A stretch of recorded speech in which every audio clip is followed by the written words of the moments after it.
ප්‍රේමවන්ත සහෝදර සහෝදරිය ඔන්න body of Christ සහභාගීත්වයෙන් ඔබ වෙත අපි ආවා නැවත පණිවිඩයක් අරගෙන අපේ දෙවි පියාණන් වහන්සේට ස්තුතිවන්ත වෙමින් උන්වහන්සේට සියලුම ගෞරවය මහිමය දෙමින්.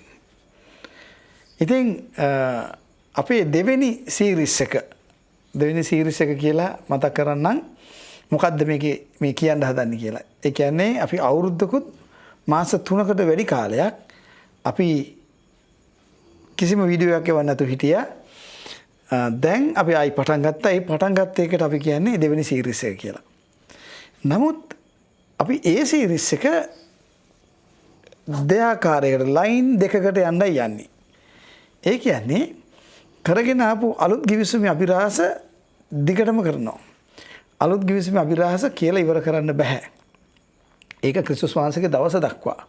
ඒ කියන්නේ ඔබ පිළිගන්නවා නම් ඔබ ඇදලා ගන්නවා කියලා. ඔබ ඒ ගැන බලාපොරොත්තු වෙමින් ඉන්නවා නම් එදා දවස දක්වාම අපි මේ කාරණාව කරගෙන යනවා. ඊළඟ ලයින් එක තමයි බයිබලීය අනෙක් කාරණා. ඒ කියන්නේ ඔබ මේ දෙවෙනි සීරීස් එකේ පළවෙනි වීඩියෝ එක බලුවා නම් ඔබට තේරෙයි මේ අනික් කාරණා මොනවද කියලා. ඉතින් ප්‍රේමවන්ත සහෝදරය සහෝදරිය අපි බලමු විශේෂ කාරණාවක්. මේ මාතෘකාව කියනකොට ඔබ පොඩ්ඩක් කැළඹෙයි. සමහර වෙලාවට පොඩ්ඩක් නෙමෙයි ගොඩක් කැළඹෙන්න ඉඩ තියෙනවා. හොඳේ. දැන් මේක මේ අර අලුත් කිවිසුමේ අභිරහස සීරීස් එකට නෙමෙයි යන්නේ අර අනිත් සීරීස් එකට. සාමාන්‍ය කාරණා සීරීස් එකට. ඕකේ. ඔබ ගෝලයෙක්ද? යේසුස් වහන්සේගේ ගෝලයෙක් වෙන්න උත්සාහ ගන්න අපි ගෝලයෙක් විය යුතුය. අපි ගෝලයෝ හදමු. අපි මේ අවුරුද්ද වෙන් කරමු ගෝලයෝ ගොඩ නගන්න. ඔබත් ගිහිල්ලා ගෝලයෝ හදන්න. ওই වගේ වචන ගොඩාක් ඇහිලා ඇති. ඒ විතරක් නෙමෙයි. ගෝලයන්ට සුදුසු කාරණා විශාල කාරණා ටිකක් තියෙනවා. යේසුස් වහන්සේ කිව්වා කුරුසිය අරගෙන මා අනු එන්න කියලා.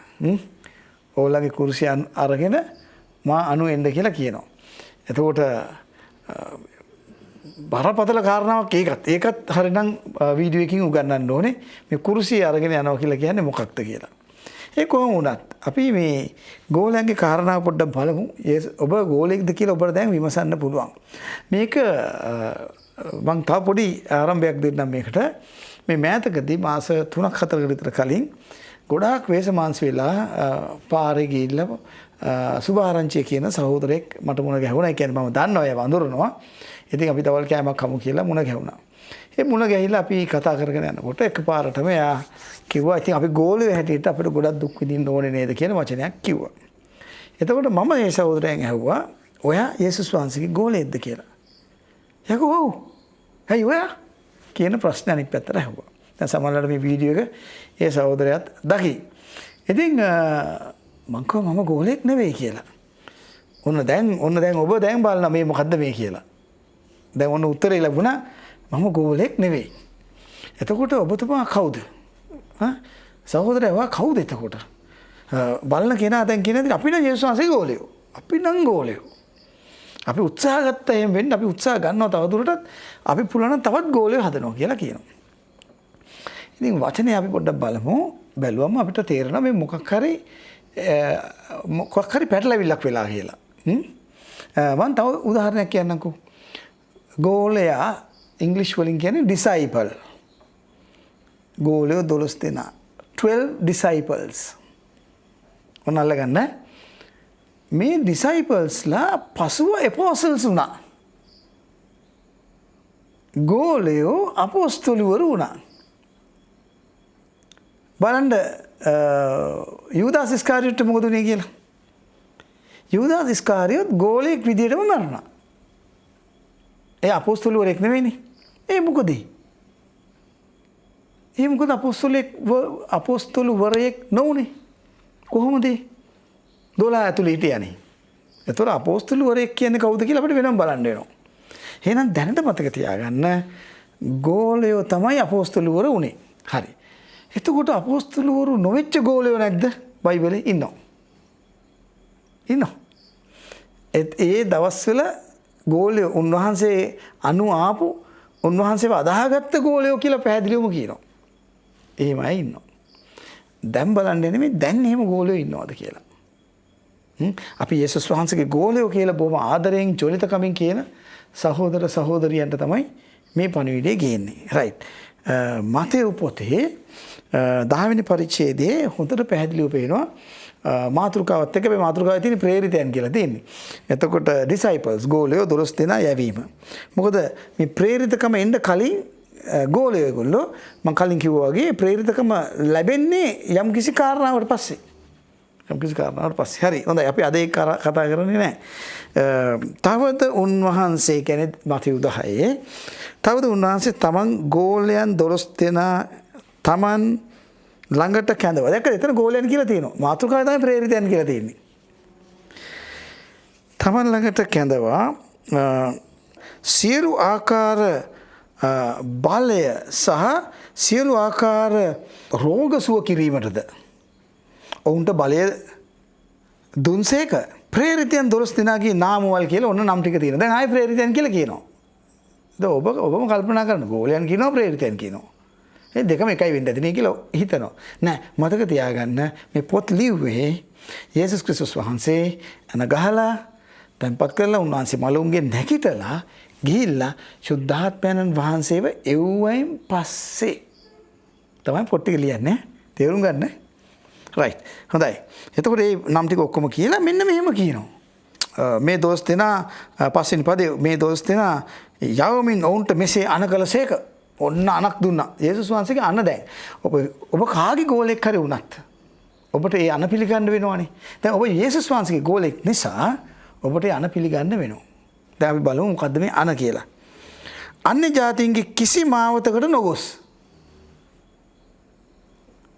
සමාරයන්ගේ කිසි නුවරකට ඇතුල් නොවී ඊශ්‍රායල් වංශයේ නැතුව බැටළුවන් වෙතට ඵලයල්ලා. මේ මොකද්ද මේ? දැන් ගෝලයන්ට දෙන අණ. එතකොට ඔයා කිය මේ සහෝදරයා ඒක හරි දවස්වල ඉතින් එහෙම කිව්වා. දැන් මේ අපි හැමතැනම යනවනේ. අපි තව කරුණු ටිකක් බලමුකෝ කොහොමද කියලා. ඊශ්‍රායල් නැතුණු බැටළුවන් වෙතට ඵලයල්ලා. නුඹලා යමින් ස්වර්ග රාජ්‍ය ලං වී තිබේ යයි දේශනා කරපල්ලා. අන්න ස්වර්ග රාජ්‍ය ලං වී තිබේ. ස්වර්ගය ලං වී තිබේ නෙවෙයි. ස්වර්ග රාජ්‍ය ලං වී තිබේ. දැන් අද නම් ඔබ මේ වීඩියෝ පටය අහන්නේ. අද නම් ඔබ මේ බොඩි ඔෆ් ක්‍රයිස්ට් සහභාගීකමේ පණිවිඩයකට කන් දෙන්නේ. ඔබ මතක තියාගන්න ස්වර්ගය සහ ස්වර්ග රාජ්‍ය කියන්නේ සම්පූර්ණයෙන්ම දෙකක්. දෙකක් ඒක. ස්වර්ග රාජ්‍ය පොළවේ පිහිටවන්න ආවේ ස්වර්ගයේ තියෙන්නේ අපේ සීමාවෙන් එහා. පොළවේ සීමාවෙන් එහා. හොඳයි? රයිට්. ඒක උතුම් විශාල ගැඹුරු ආත්මික තලයක් නේ. හොඳයි. දැන් කියනවා කියන්නලු ලං වෙලා තියෙන්නේ කියලා දේශනා කරන්න ලෝගීන් සුව කරපල්ලා. රෝගීන් සුව කරපල්ලා. මලවුන් නැගිටවපල්ලා. මලවුන් නැගිටවපල්ලා කියනකොට එනවා නේද අමුතු එකක්. දැන් මේ අන දෙන්නේ නිකන් මේ හරි පුදුමයිනේ මේ යේසුස් වහන්සේ මේ ගෝලන්ට බලය දෙන විදිය. ෂුවර්ම තමයි. හරියට නිකන් මේ වගේ නිකන් වෙන පාන් තියෙනවා. මෙන්න බනිස් තියෙනවා, බත් තියෙනවා. බත් දීපල්ලා. එයා අපිට බත් දෙන නිසා අපි ගානක් නැතුව බත් දෙනවා. පාන් දීපල්ලා. රෝටි දීපල්ලා. බනිස් දීපල්ලා. ඒ තරම් පහසු වෙන්නේ මේ යේසුස් වහන්සේ කියන්නේ. රෝගීන් සුව කරපල්ලා, මලවුන් නැගිටවපල්ලා. ඔන්න අපිට ප්‍රශ්න හතරක් එනවා. මලවුන් නැගිටවපල්ලා මේක ලේසි නෑනේ වැඩේ. අවංකවම කියමු. දැන් මට කියන්න එන්න බෑ මේ සහෝදරයා ඇද්ද හිල්ල තියෙනවා නම් ඕක පුළුවන් කියලා. ඒ ඔක්කොම හරි ඉතින් ඇත්ත කතා. අපිට පේනවනේ වෙන විදිය නේද? අපිට ඒක පේනවනේ. හරි. ඊළඟට කුෂ්ඨ රෝගීන් පවිත්‍ර කරපල්ලා, යක්ෂයන් දුරු කරපල්ලා. නුඹලා නොමිලේ ලැබුව නොමිලේ දීපල්ලා. දැන් මේ ටික ඔක්කොම දැන් අපේ අය මේ ඉන්න යුගයේ අය දැන් මේ ටික දා ගන්නවා Tamanට. හැබැයි අර ටික කරන්න බෑ. අර මලුන් නැගිට්ටෝන එක ඒව කරන්න බෑ. යේසුස් වහන්සේ නිකන් දුන්නේ නිකන් ලයිසන් එකක් වගේ. යන්න ගින් පාවිච්චි කරන්න බය වෙන්න එපා. වැඩේ වෙනවමයි.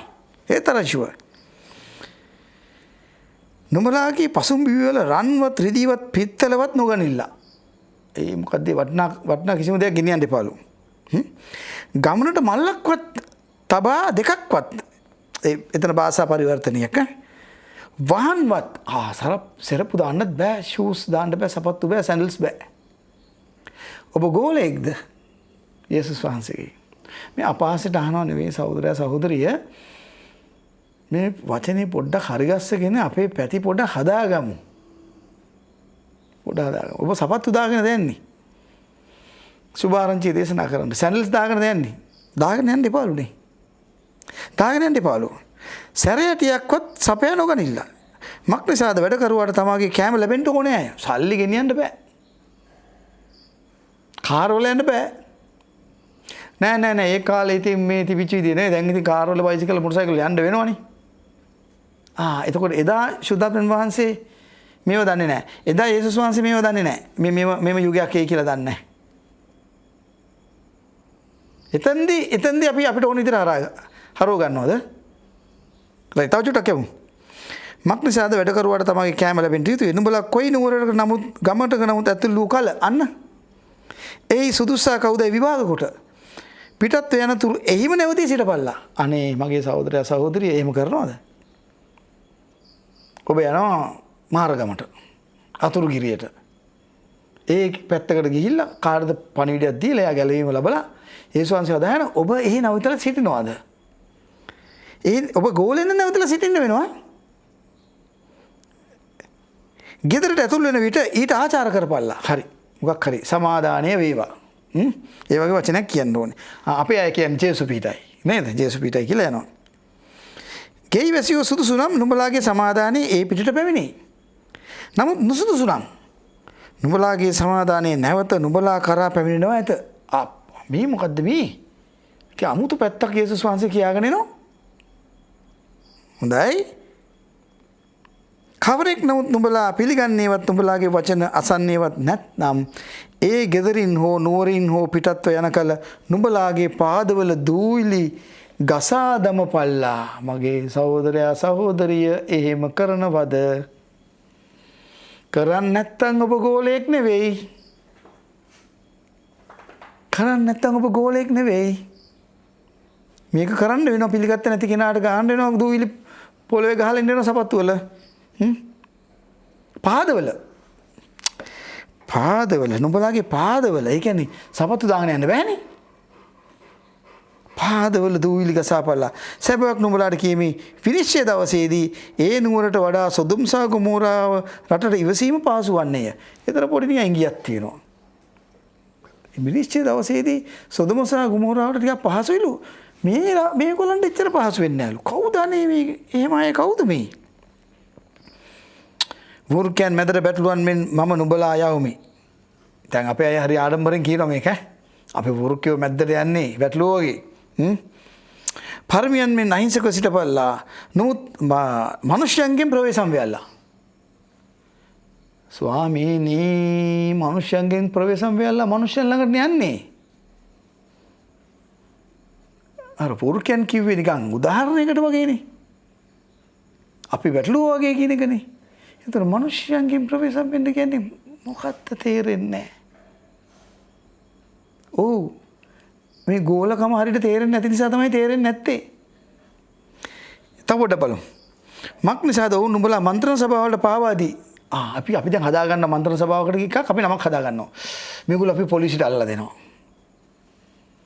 මේගොල්ලෝ පොලිසියට අල්ලන.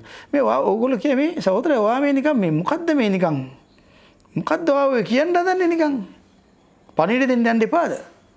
සුභාරංචි පණිවිඩ දෙන්න යන්න එපාද? ඒකද මේ කියාගෙන ඉන්නේ. ඒක නෙවෙයි කියාගෙන ඉන්නේ.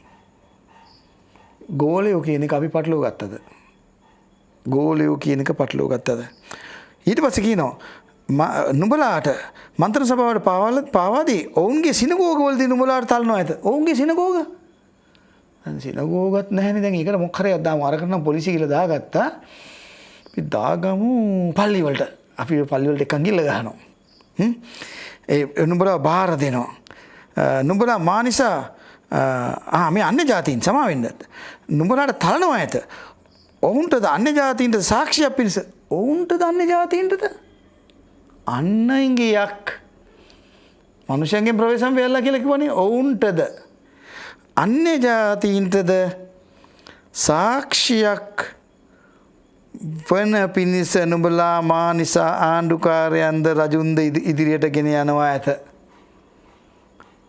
ඔවුන්ට දන්නේ ජාතීන්ටද? එහෙනම් මේක ඊශ්‍රායල් ඇතුලේ සිද්ධ වෙන වැඩක්. මේ අපේ ගම්වල මහරගම දෙහිවල ගම්පා අතුරුගිරිය ලන්ඩන් මාලදිවයිනේ වෙන එකක් නෙවෙයි මේ. තව චුට්ටක් බලමු. නමුත් ඔවුන් නුඹලා පාවා දෙන කල නුඹලා කතා කරන්නේ කෙසේද? කුමක්ද සිතා කියා කනගාටු නොවෙලා. මක් නිසාද නුඹලා විසින් කිය යුතු දේ ඒ පැයදී නුඹලාට දෙනු ලබන්නේය. දැන් සුද්ධාත්මයන් වහන්සේ අපිට දෙනවා කියන එක දැන් ඔන්න කියනවා. මේකත් ඉත ආඩම්බරෙන් කියන කතාවක්. ඇයි එහෙම වෙන්නේ නැද්ද? එහෙම වෙනවා. සුද්ධාත්මයන් වහන්සේ අප තුළ ඉඳලා පුදුම විදිහට ක්‍රියා කරනවා, පුදුම විදිහට කතා කරනවා. පුදුම විදිහට උත්තර දෙනවා.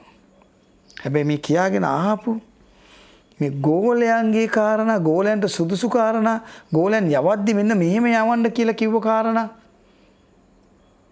අපිට නෙවෙයි. මොකද අපිට නෙවෙයි කියන්නේ? අපි ගෝලයන් නෙවෙයි. අපි ගෝලයන් වුණොත් යේසුස් වහන්සේගේ මෙන්න මේ දේවල් කරන්න ඕනේ. මේ දේවල් කරන්න ඕනේ. අනිත් එක අන්‍ය ජාතින් විතර යන්න දෙපේ කිව්වනේ. සමාරියට යන්න දෙපේ කිව්වා. එහෙනම් මේ අනිවාර්යෙන් ඊශ්‍රායල් වල ඉන්න අයට කියන්නේ. අපිට නෙවෙයි කියන්නේ. මක් නිසාද නුඹලා විසින් කිය යුතු දේ ඒ පැයදීම නුඹලාට දෙනු ලබන්නේය. මක් නිසාද කතා කරන්නේ නුඹලා නොව නුඹලා තුල කතා කරන නුඹලාගේ පියාණන් වහන්සේගේ පියාණන්ගේ ආත්මය අනුවය. තවද සහෝදරයා සහෝදරීද පියා තමාගේ දරුවාද මරණයට පවා දෙන්නෝය.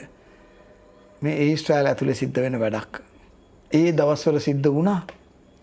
සිද්ධ වුණා ඒ දවස්වල. යේසුස් වහන්සේගේ දවස්වලත් සිද්ධ වුණා. යේසුස් වහන්සේ ගියයින් පස්සේ උන්වහන්සේ ගියයින් පස්සෙත් වුණා. කොච්චර වුණාද? පාවුලතුමා පස්සේ ආපු ප්‍රේරිතයා. පාවුලතුමාට කොච්චර වුණාද මේක? ඔන්න බලන්න මේ ඉතුරු ටික අපි මේක බලන්න වෙනවා. දරුවෝ දෙමව්පියන්ට විරුද්ධව නැගිට ඔවුන් මරණයට පත් කරවන්න ඕය. නුඹලා මාගේ නාමය නිසා සියල්ලන් විසින් වෛර කරනු ලබන්නේය. සියල්ලන්? ඔව් ඉතින් ඔය රටවල් ඔක්කොම දැන් වෛර කරන යේසුස් වහන්සේට. එහෙමද? එහෙමද? නෑ මගේ ප්‍රේමන්ත සහෝදරයා. නමුත් අන්තිම දක්වා ස්ථිරව සිටින්නම ගැලවෙන්නේ. දැන් උන්න මේ පදේ ගන්නවා අපිට. අන්තිමේ දක්වාම ස්ථිරව සිටින්න. දැන් තව තැන්වල තියෙනවා. අන්තිමේ දක්වාම ස්ථිරව සිටින්න ගැලවෙන්නේ. ක්‍රිස්තුස් වහන්සේ ගිහිල්ලා ආත්මයන් වහන්සේ ඉවෙන් පස්සේ අපිට පැහැදිලිවම අපේ ප්‍රේරිතයා පාවුලතුමාගේ වචනවල පැහැදිලිව තියෙනවා. ගැලවිලා සිටින්නේ. නුඹලා ගැලවී සිටින්නේ අනුග්‍රහයෙනි. අනුග්‍රහයෙන් ක්‍රියාවෙන් නෙවෙයි. ගැලවිලා ඉවරයි. ගැලවී සිටින්නේ අනුග්‍රහයෙනි. ගැලවිලා ඉවරයි.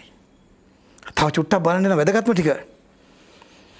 සියල්ලන් විසින් මාගේ නාමය නිසා සියල්ලන් විසින් වෛර කරනු ලබන්නේය. රයිට් මම ඒක කියව සමාවෙන්න. ඔවුන් එක් නුවරකදී නුඹලාට පීඩා කරන කල ඊළඟ නුවරට දූපල්ලා. ඊළඟ නුවරට දූපල්ලා. මක් නිසාද සැබෑවක් නුඹලාට කීමේ? දැන් ඕගොල්ලන්ට මහරගමදී පීඩා කරනකොට බස් වල නැගලා බයික් වල නැගලා එන්න එපා. ඊළඟ නුවරට දුවන්න. ඒවනේ තියෙන්නේ. තව කොහේ හරි ගමක් කියන්නකෝ. හෙට්ටියාවත්තදී. හෙට්ටියාවත්තදී පීඩා කරනකොට ඔබ කොච්චි කඩේට දුවන්න. ඒකද මේ කියන්නේ බලන්නකො ඉතින් පුදුමයි නෙමේ. අපි මේ ඔක්කොම එනම් කරන්න ඕනේ ගෝලයක් නම්. ගෝලයක් නම් මේ ටික කරන්න ඕනේ. ඊළඟට මොකද කියන්නේ? මක් නිසාද සැබෑවක් නුඹලාට කීමේ මනුෂ්‍ය පුත්‍රයා එන තෙක් කවුරු එන තෙක්ද? ඒකෙත් විශේෂයක් තියෙනවද? තියෙනවනේ එන්නම්. රජතුමා එනවා. එකම පුද්ගලයා. මනමාලයා එනවා. එකම පුද්ගලයා. මනුෂ්‍ය පුත්‍රයා එනවා. එකම පුද්ගලයා. විවිධ ටයිටල්ස් විවිධ තනතුරුත් එක්ක එන්නේ විවිධාකාර වැඩකට වගේ ප්‍රේමවන්ත සහෝදරයා සහෝදරිය දැන් කියනවා මනුෂ්‍ය පුත්‍රයා එනතෙක් නුඹලා ඊශ්‍රායල්ගේ සියලු නුවරවල ඇවිද කෙලවර නොකරන්නේ. ඊශ්‍රායල්ගේ අර නුවරින් නුවරට දුවන්න කිව්වේ. එක නුවරක ගියාම නැවත එන්න කිව්වේ. මේ අපිට නෙවෙයි. සහෝදරයා සහෝදරිය මේ අපිට නෙවෙයි. එතකොට අපි ගෝලයෝ නෙවෙයිද? අපි ගෝලයෝ නෙවෙයි. එහෙනම් අපි කවුද? අන්‍ය ජාතීන් කවුද? ඒක තමයි මේ body of Christ කිය වචනේ ඔබ වෙත ගේන්නේ. ක්‍රිස්තු ශරීරය. ක්‍රිස්තු ශරීරයට එකතු වෙන්න ඕනේ. ඔබ ක්‍රිස්තු ශරීරයට එකතු වුණේ නැත්නම් ඔබගේ තේජස අඩුයි. මේ ඔබතුමා කියන එක අපි අහගෙන ඉන්න ඕනද? ඒකද ඔය කියන්නේ?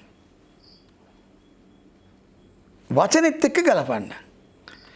ක්‍රිස්තුස් වහන්සේගේ මනාලිය නෙවෙයි නං. ඔබ ඊළඟ කෙනා වෙනවා. ඔබගේ තේජස ඊට වැඩි අඩුයි. හැබැයි ඔබටත් මහත් තේජසක් තියෙනවා. ඔබටත් මහත් තේජසක් තියෙනවා. නමුත් ක්‍රිස්තු ශරීරය නෙවෙයි නං තේජස අඩුයි. හරියට උදාහරණකින් මම කියන්නම්. මනමාලිගේ තේජස දෙවෙනි මනමාලිට නෑ කොච්චර ලස්සන වුණත්. ඒ දෙගොල්ලන්ගේම තේජස එතනට එන අයට නැහැ. වෙඩින් එකට එන අය කවදාවත් මනමාලියක් වගේ ඇඳගෙන එන්නේ නැහනේ. දෙවෙනි මනමාලිය වගේ ඇඳගෙන එන්නේ නැහනේ. ලස්සනට එනවා තමයි. ඒ තේජස නැහනේ. ඒ ස්ථානේ හිටගන්න බෑනේ ගිහිල්ලා. එතන වාඩි වෙන්න බෑනේ. ඒ තේජස නැහනේ. එකම වෙඩින් එක තමයි. නමුත් තේජස අඩුයිනේ. ඉතින් ප්‍රේමවන්ත සහෝදරයා සහෝදරිය ගෝලියෝ දැන් නැත. ගෝලියෝ නැත. මාත් එක්ක තරහ වෙන්න එපා. පාවුල්තුමා ගෝලියෝ හැදුවේ නැහැ. ගෝලියෝ හැදුවේ නැහැ. එතුමා ක්‍රිස්තුස් වහන්සේගේ ශරීරයේ body of Christ කියන එක තමයි ඉලිදරව් කරේ. මේක පැහැදිලිව වෙන් කරගන්න. මම මේ වචනේ බෙදාගෙන ඉද්දී ඔබට කිව්වා ස්වර්ග රාජ්‍ය තමයි අරගෙන ආවේ. ස්වර්ගය ගොඩාක් ඉහළ උතුම් වෙනම තලයක් ඒක. ඒක මේ ශරීරයට එතනට ඇතුල් වෙන්න බෑ. ඒක ආත්මික තලයක්.